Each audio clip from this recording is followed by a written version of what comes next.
அரசு கட்சியின் தலைவர் டாக்டர் சேகு தமிழரசு அவர்கள் இன்று மையத்தில் இணைந்திருப்பது எங்களுக்கு பெருமை சேர்க்கிறது. எங்கள் குடும்பத்தை பெரிதாக்கி இருக்கிறார். அவர் சகோதரத்துவத்துடன் இங்கே நம் கட்சியுடன் இணைந்து அலையன்ஸ் இப்போ தான் கையெழுத்து போட்டிருக்காரு. கூட்டணி உங்களுக்கே கேட்கலையா? சரி, நான் மைக் இருக்குன்னு நினச்சி பேசிட்டேன். இது கூட்டணி. அவர் இங்கே வந்து எங்களோட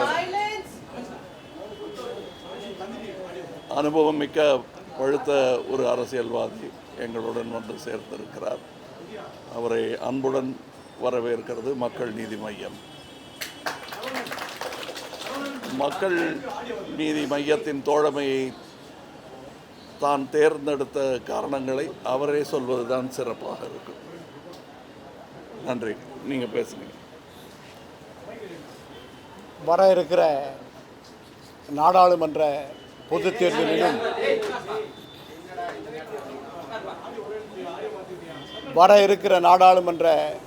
தேர்தலிலும் தமிழகத்தில் அறிவிக்கப்பட்டிருக்கிற 18 தொகுதி சட்டமன்ற இடைத்தேர்தலிலும் இந்திய குடியரசுக் கட்சி மக்கள் நீதி மையத்தை ஆதரிப்பதென முடிவெடுத்திருக்கிறோம். மக்கள் நீதி மையத்தினுடைய தோழமையோடு நாடாளுமன்றத்திலும் நாடாளுமன்றத்தில் ஒரு தொகுதியிலும் சட்டமன்றத்திலே 3 தொகுதியிலும் நாங்கள் போட்டியிடுவதற்கு வாய்ப்பை பெற்றிருக்கிறோம். தமிழகத்தை பொறுத்தவரையில் தமிழகத்தில் ஒரு மாற்று அரசியல் வேண்டும். அந்த மாற்று அரசியல் மக்களுக்கான அரசியலாக நலிந்த எளிய ஒடுக்கப்பட்ட சிறுபான்மை மக்களுடைய நலன் சார்ந்த அவருடைய உரிமை சார்ந்த ஒரு அரசியலாகவும், அதே நேரத்தில் தமிழக மக்களுடைய உரிமைகளுக்கு போராடுகிற ஒரு அரசியலாகவும் இன்றைக்கு மக்கள் நீதி மையம் முன்வந்திருக்கிறது. ஆகவே மக்கள் நீதி மையத்தினுடைய நிறுவனர் தலைவர் கலைச்செல்வர் திரு கமல்ஹாசன் அவர்களை இன்றைக்கு நேரிலே சந்தித்து எங்களுடைய ஆதரவினை வழங்கி அவர்களோடு தோழமை கொண்டு இந்த தேர்தலில் போட்டியிட்டு ஒடுக்கப்பட்ட நலிந்த மக்களை ஒருங்கிணைப்பதில், இதற்கு ஆதரவாக திரட்டுவதில் அவரோடு அணி சேர்ந்து இந்த தேர்தலை நாங்கள் களம் காண்கிறோம்.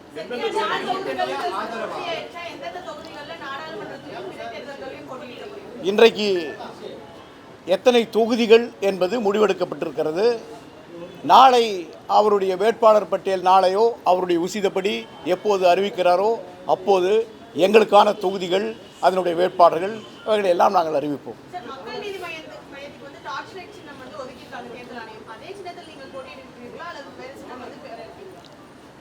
அவருடைய கட்சியும் இந்த தேர்தலுக்கு பதிவு செய்யப்பட்ட ஒரு கட்சியாக இருக்கிறது. எங்களுடைய கட்சியும் பல தேர்தலை சந்தித்திருந்தாலும் பல முறை நாங்கள் தோழமை கட்சியினுடைய அந்த சின்னங்களை பயன்படுத்தியிருக்கிறோம். இப்போதும் தமிழகத்துக்கு அறிமுகமான மிக குறைந்த காலத்திலேயே சாதாரண ஒரு சாமானியனுக்கு கூட இவருடைய போற்றலுக்குரிய நம்முடைய கமல்ஹாசன் அவருடைய மதிப்பிற்குரிய அவருடைய சின்னம் இன்றைக்கு கிராமங்களுக்கும் பரவி இருக்கிறது. எனவே அந்த சின்னத்திலேயே எங்கள் வேட்பாளர்களும் போட்டியிடுவார்.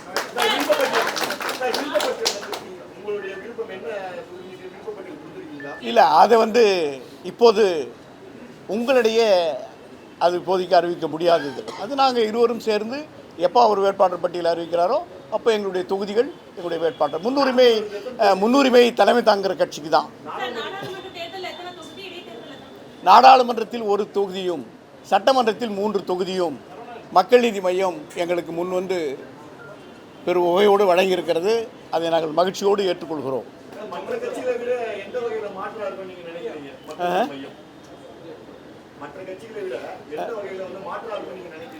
மற்ற கட்சிகள் இன்றைக்கு அதிகார அரசியலை நோக்கி போய்கொண்டிருக்கிறது. பதவி அரசியலுக்காக என்ன வேண்டுமானாலும் செய்து கொண்டிருக்கிற அப்படிப்பட்ட நடவடிக்கைகளை எங்களை விட நீங்கள் கூர்ந்து கவனித்துக் கொண்டிருக்கிறீர்கள்.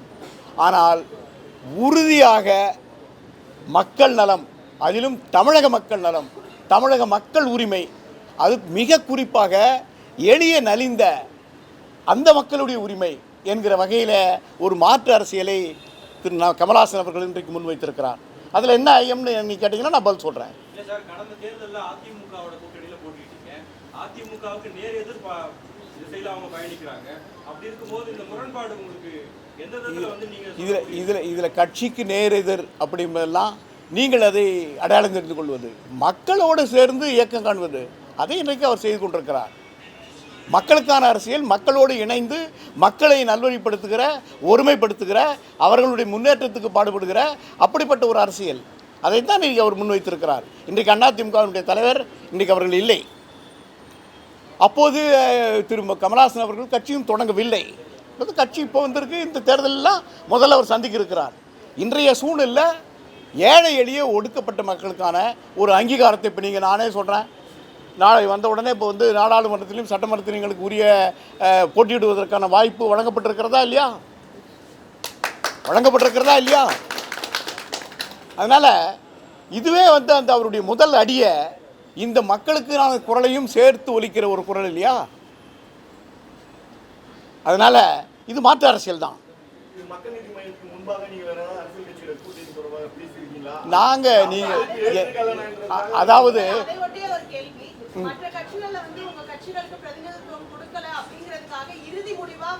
இல்லை, நாங்கள் வந்து எங்களில் உறுதியாக பாஜகவை ஆதரிக்க மாட்டோம் என்பதில் நாங்கள் உறுதியாக இருந்திருக்கிறோம்.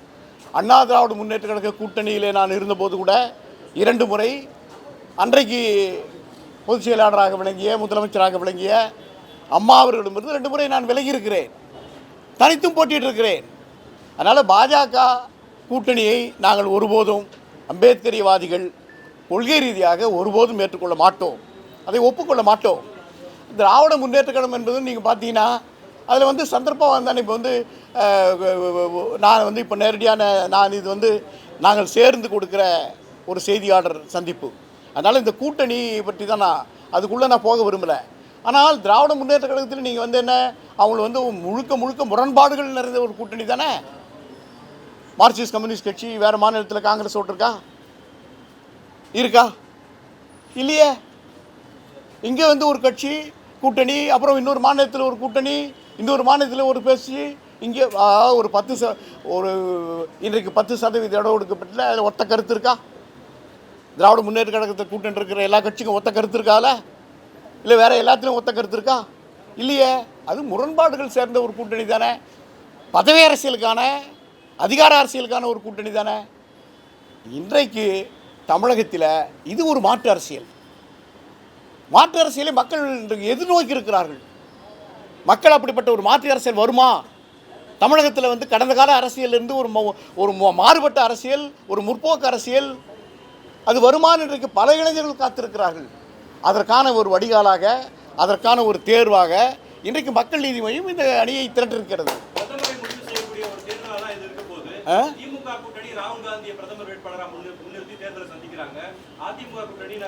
அதை தான் நான் கேட்குறேன். இப்போ திமுக இருக்கிற மற்ற கட்சிகள்லாம் இது ஏற்றுக்குதா? மார்க்சிஸ்ட் கம்யூனிஸ்ட் கட்சி ஏற்றுக்குதா? இந்திய கம்யூனிஸ்ட் கட்சி ஏற்றுக்குதா? ஏற்றுக்கிறாங்களா? அப்போ ஏற்றுக்கிட்டா ஏன் வேறு மேற்கு வங்காளத்தில் என்ன வேறு நிலைமை, கேரளாவில் ஏன் வேறு நிலைமை?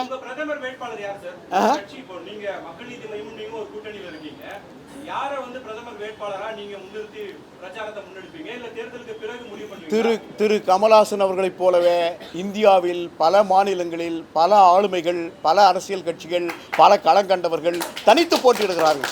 ஆகவே அங்கேயும் ஒரு மாற்று அரசியல் வர்றதுக்கு வாய்ப்பு இருக்கிறது. இல்லை, டெல்லியில் மாற்று அரசியல் வருவதற்கான வாய்ப்பு இருக்கிறது. அப்படி வாய்ப்பு வருகிற போது இந்த கேள்விக்கெல்லாம் பதில் கிடைக்கும்.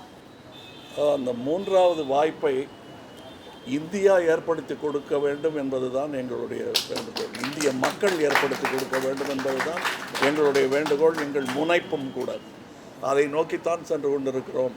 நீங்கள் இதை விட்டால் வேறு வழியில்லை என்னும் அதே நிலைக்கு மக்களை நீங்கள் ஊடகக்காரர்கள் தயவுசெய்து அதை அப்படி உருவகப்படுத்திடக்கூடாது.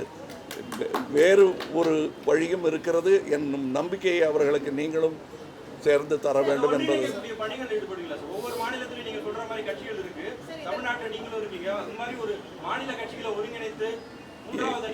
எங்கள் கட்சி கொடியில் இருக்கிற ஒரு சின்னத்தை பார்த்தீங்கன்னா, தேர்தல் கமிஷன் கொடுத்த சின்னத்தை சொல்லலை, அந்த சின்னத்தை பார்த்தாலே உங்களுக்கு புரியும் எதை நோக்கி சென்று கொண்டிருக்கிறது மையம் என்று. வெளிச்சத்தை நோக்கி.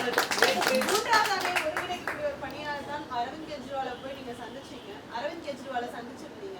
ஸோ அதற்கு பிறகு அந்த மீட்டிங் அப்புறமா ஏதாவது ஒரு டெவலப்மெண்ட்ஸ் இருக்கா? மூன்றாவது அணிக்கு ஏதாவது அவர் ஆதரவு தெரிவிச்சிருக்காரா? அவரையுடன் ஒன்றிணைப்பதற்கான வாய்ப்புகள் இருக்கா?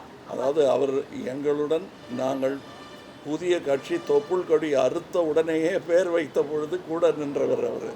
அது மாத்திரம் இல்லை, அன்றைக்கே வந்து ஓட் ஃபார் கமல்ஹாசன் என்று குரல் எழுப்பியவர் அவர். ஸோ இன்றும் அவருடைய நிலைமை மாறவில்லை என்பதை நான் டெல்லிக்கு சென்றிருந்த போது அவரை சந்தித்த போது உணர்ந்தேன். அவரையும் எங்கள் நிகழ்ச்சிகளில் பங்கு கொள்ளுமாறு கேட்டுக்கொண்டிருக்கிறேன். அவரும் வருவார். ஒரு மாநில முதல்வர் என்ற நிலையில் அவருக்கான நேரம் எது சௌகரியப்படுமோ அந்த நேரத்தில்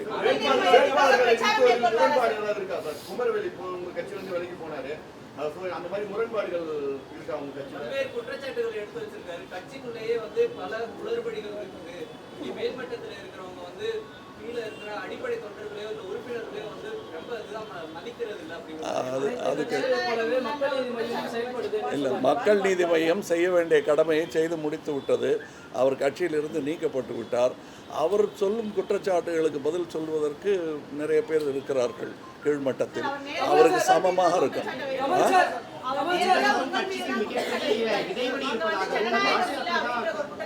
இல்லை, என் மீது குற்றச்சாட்டு வைக்கவில்லை. எல்லாரும் குறுக்க நிற்கிறாங்கன்னு வைக்கிறாரு. அப்படி என் மீது குற்றச்சாட்டை மறுபடி வைக்கட்டும், நான் பதில் சொல்றேன்.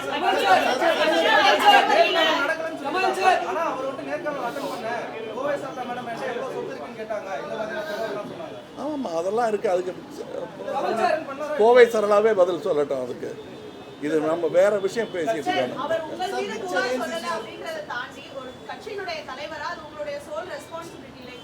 அதுக்கு என்ன செய்யணுமோ அதை கட்சி செய்து விட்டதுங்கிறேன் நான். அந்த மாதிரி கட்சி கட்டுப்பாட்டுக்குள் இயங்காதவர்களை என்ன செய்ய வேண்டுமோ அதை கட்சி செய்து விட்டது.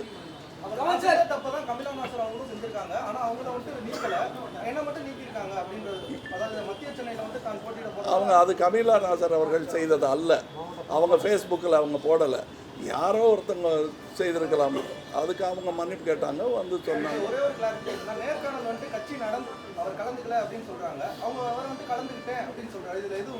இல்லை, கலந்துக்கிறதுக்கு முன்னாடியே செய்தி போட்டது தான் எங்களுடைய குற்றச்சாட்டை தவிர அவர் கலந்துக்கலைங்கிற நான் சொல்ல. இங்கே வந்து உட்காருவதற்கு முன்பாகவே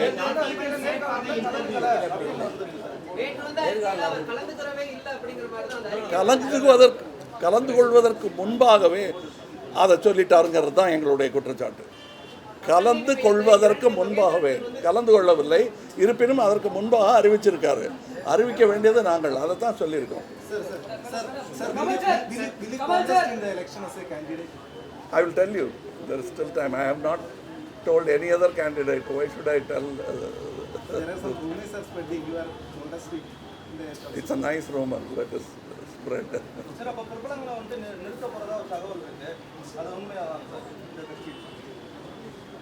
அதாவது நின்ற பின் பிரபலமாக போகிறவர்கள் இருக்கிறார்கள், பிரபலமானவர்கள் நிற்பவர்கள்.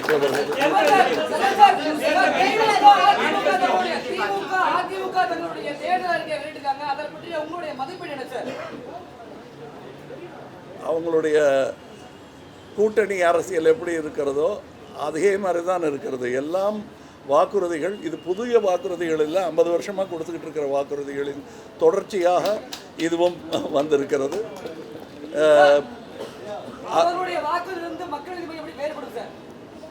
கண்டிப்பாக அதை நீங்கள் படித்து பார்த்ததுமே உங்களுக்கு தெரியும். கண்டிப்பாக தேர்தல் அறிக்கை வரும். அதை நீங்கள் படிக்கும்போது பக்கத்தில் வச்சு பாருங்கள். 50 வருஷமாக அதையே சொல்லிகிட்டு இருக்காங்க. புதிதாக ஒரு புதிய பாதையை நோக்கி புதிய வெளிச்சத்தை பரப்ப நாங்கள் முயற்சிக்கிறோம் என்பது கூடிய விரைவில். நான் சொல்கிறேன்.